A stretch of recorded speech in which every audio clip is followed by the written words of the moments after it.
Jama'a barkanku, ɗimbin gaisuwa mai talin albarka. Gwamnatin sojin Nijar ta kori jakadan Najeriya a ƙasar Muhammad Usman daga ƙasar su. Ma'aikatan harkokin wajen Nijar ta umarci Muhammad Usman ya bar ƙasar cikin awa 48 a daidai lokacin da shugaban ƙasar Bola Ahmed Tinubu ya tura malaman musulunci domin tattaunawa da sojoji da suka yi juyin mulki a ƙasar. Karo na biyu kenan Tinubu, wadda shine shugaban kwamitin shugabannin ƙasashen ECOWAS, ya tura malaman domin shawo kan sojoji a yayin da ECOWAS ke tunanin amfani da karfin soji kansu domin dawo da shugaba Muhammad Bazoum kan kujeransa. Ma'aikatan harkokin wajen Nijar ta ce ta kori jakada Muhammad Usman ne saboda ya ki amsa gayyatar da ma'aikatar ta yi masa ranar Juma'a da kuma wasu abubuwa da gwamnatin Najeriya ke yi da suka ci karo da muradin kasarsa, shi yasa aka bashi awa 48 ya bar kasar. A nan kuma za ku ji gwamnatin sojin jamhuriyar Nijar din ta kori jakadan Faransa Mr. Sylvain Ate daga kasar, kamar yadda jaridan Daily Trust ta tabbatar. Wannan matakin dai na zuwa ne daidai lokacin da ake takun saka tsakanin kasar da ke yammacin Afirka da kewayen kasashen ketare. Sojojin Nijar da suka yi juyin mulki sun baiwa jakadan wadi awanni 48 ya tattara kayansa ya bar jamhuriyar Nijar. Cikin wata sanarwa a ranar Juma'a, ma'aikatan harkokin wajen Nijar ta ce matakin koren jakadan ya samo asali ne daga kin mutunta gayyatar da aka yi masa. Cikin wata sanarwar, wasu ayyuka da gwamnatin Faransa ta yi wadda ya sabawa muradin Nijar na daga cikin abin da ya jawo koren jakadan. Sai dai duk da haka ma'aikatar wajen jamhuriyar Nijar bata bada cikakken bayani kan wannan matakin da ta dauka ba, kamar yadda jaridar Yosta ta tattaro. Rundunar sojin Nijar ta zargi sojojin Faransa da sako 'yan ta'adda da aka kama da kuma keta dokar hana zirga-zirga jiragen sama a wani yunkurin na kawo cikas ga zaman lafiya a kasar. Gwamnatin sojojin ta kuma zargi kungiyar raya tattalin arzikin kasashen yammacin Afirka ECOWAS da hada dakarunta da wata kungiyar kasashen waje da bata ambaci sunansa ba. Nijar, wacce Faransa ta yi wa mulkin mallaka, ta kasance abokiyar kawancen Faransa a yankin da take da mayakan jihadi kafin juyin mulki a watan da ta gabata. Gwamnatin Nijar ta haɗa kai da sojojin kasashen Mali, Burkina Faso domin kare kanta daga barazanar ECOWAS.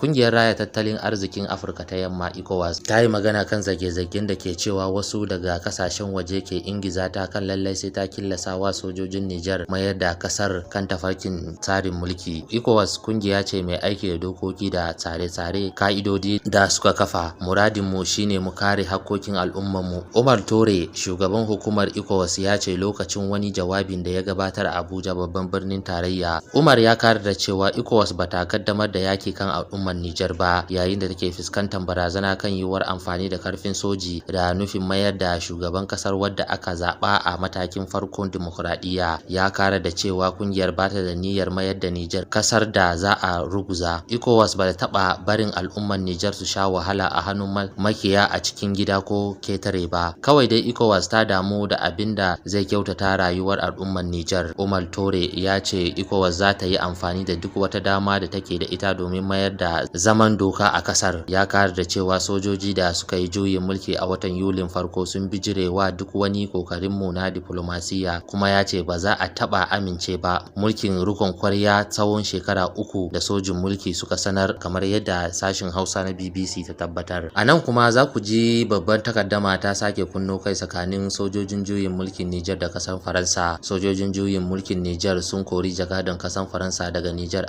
amma kasar Faransa ta ce a sake lale. A ranar 25 ga watan Agusta ne na shekarar 2023, ministan harkokin wajen kasar Nijar na gwamnatin CNSP Bakari Ya'u Sangare ya ba wa jakadan kasar Faransa a Nijar wa'adin kwana 2 ya kayansa ya bar kasar. Hakan yana zuwa ne bayan Bakari ya gayyace jakadan da tattaunawa a wani batun, shi kuma ya ki karban gayyatar, kamar yadda mahukuntan suka sanar a cikin takardan korar jakadan. Jim kaɗan bayan haka, ma'aikatan ministan harkokin wajen Faransa ta ce ta yi watsi da wannan batun. A cewar ta, sojojin juyin mulki ba su da horumin korar jakadan. Sojojin juyin mulki dai su ne ke tafiyar da lamuran kasar, amma tun bayan juyin mulki suke takaddama kala-kala da Faransa.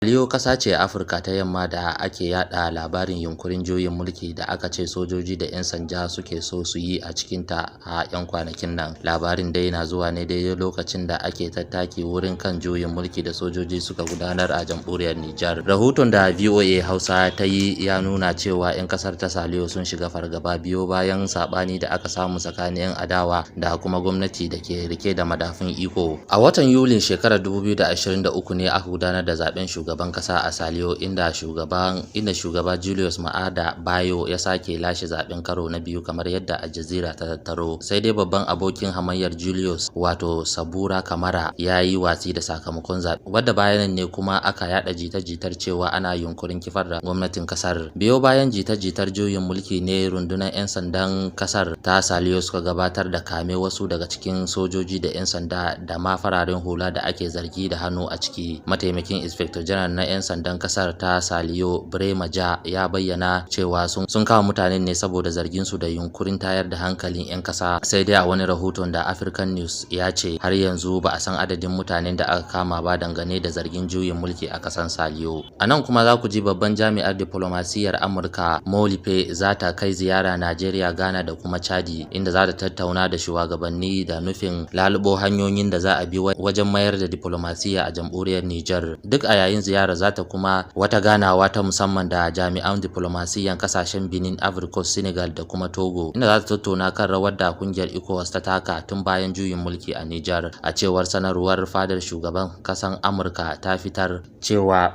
jami'ar za ta mai da hankali wajen ganin sojoji sun saki Muhammad Bazoum da suke rike da shi har yanzu. A ziyarar da za ta kai Chadi za ta tattauna da shugaban kan rikicin Sudan da kuma halin da 'yan gudun hijira ke samu mafaka a Chadi. Umman Nijar. A nan kuma ku ji sojojin juyin mulki a Nijar sun buƙaci dakarunsu su yi shirin kota kwana, inda suka ce akwai karin barazanan kai musu hari. Kamfanin dillancin labarai na Riosta ya rawaito cewa wannan gargaɗin yana kunshe a cikin wata takardar wanda